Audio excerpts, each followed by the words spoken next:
Welcome দর্শক, আজ আমি তৈরি করে দেখাবো তেলে ভাজা কেক।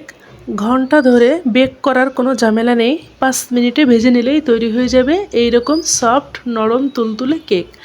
বাইরে থেকে কিছুটা ক্রিস্পি এবং ভেতরে অনেক বেশি সফট। এই কেকটা তৈরি করতে শুধুমাত্র আমি একটা ডিম এবং 1 কাপ আটা ব্যবহার করেছি। একটি ডিম দিয়েই এতগুলো কেক তৈরি করেছি।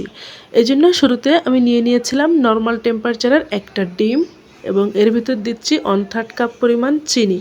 চিনির পরিমাণ আপনারা চাইলে বাড়িয়ে বা কমিয়ে দিতে পারেন। ভ্যানিলা এসেন্স দিয়ে দিচ্ছি 1/2 চা চামচ পরিমাণ, আর সয়াবিন তেল দিচ্ছি 1 টেবিল চামচ পরিমাণ। এখন তেল, ডিম, চিনিটা আমি খুব ভালো মতো একটু ফেটিয়ে নিচ্ছি। আপনারা যদি এখানে গুঁড়া চিনি ব্যবহার করেন তাহলে খুব দ্রুতই চিনিটা গলে যাবে, আর এরকম চিনি দিলে একটু গলতে সময় লাগবে। সেক্ষেত্রে 3 থেকে 4 মিনিট একটু সময় নিয়ে এইভাবে ফেটিয়ে নিতে হবে। ফেটিয়ে নেওয়া হয়ে গেলে এর ভিতরে দিয়ে দিচ্ছি 1 কাপ পরিমাণ আটা এবং 1 চা চামচ সমান করে নিয়েছি বেকিং পাউডার। অবশ্যই বেকিং পাউডারটাই নিতে হবে। 2 টেবিল চামচ দিয়ে দিচ্ছি গুঁড়া দুধ এবং সামান্য পরিমাণ লবণ। লবণটা দিলে মিষ্টি আইটেম খেতে অনেক ভালো হয়। গুঁড়া দুধটা হাতের কাছে থাকলে দিবেন, অথবা চাইলে স্কিপও করতে পারেন, তবে দিলে খেতে অনেক ভালো হয়। এখন হাত দিয়ে এই সমস্ত উপকরণ একসাথে মিশিয়ে আমি একটা ডোয়ের মতো তৈরি করব। কেকের এই ডোটা নর্মাল যে রুটির ডো তার থেকে অনেকটা নরম হবে। নরম এবং চিটচিটে হয়ে আঙুলে এরকম লেগে যাবে।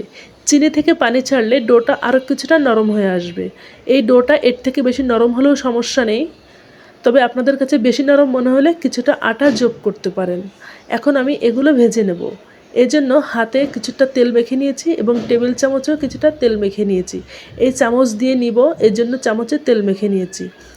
চামচ দিয়ে প্রতিবার নিলে ডোটা সমান পরিমাণে আসবে, অর্থাৎ সবগুলো কেকের সাইজ একেবারে সমান হবে, দেখতে অনেকটা ভালো লাগবে। আমি হাত দিয়ে কিছুটা চ্যাপ্টা করে নিয়ে কেকগুলো একে একে তেলের ভিতর ছেড়ে দিচ্ছি।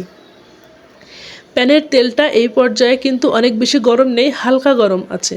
হালকা গরম তেলে একে একে আমি কেকগুলো তৈরি করে দিয়ে দিচ্ছি।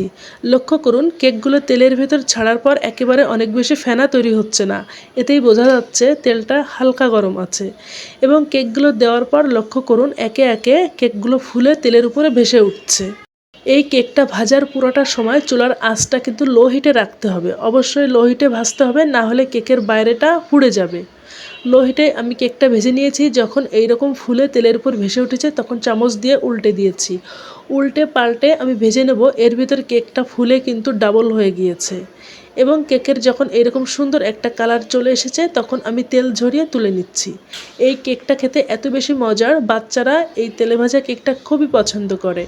রেসিপিটি আপনাদের পছন্দ হলে বাসায় এটা একবার হলেও ট্রাই করবেন এবং আমাকে কমেন্টসে অবশ্যই জানাবেন আপনাদের কেকটা খেতে কেমন লেগেছে।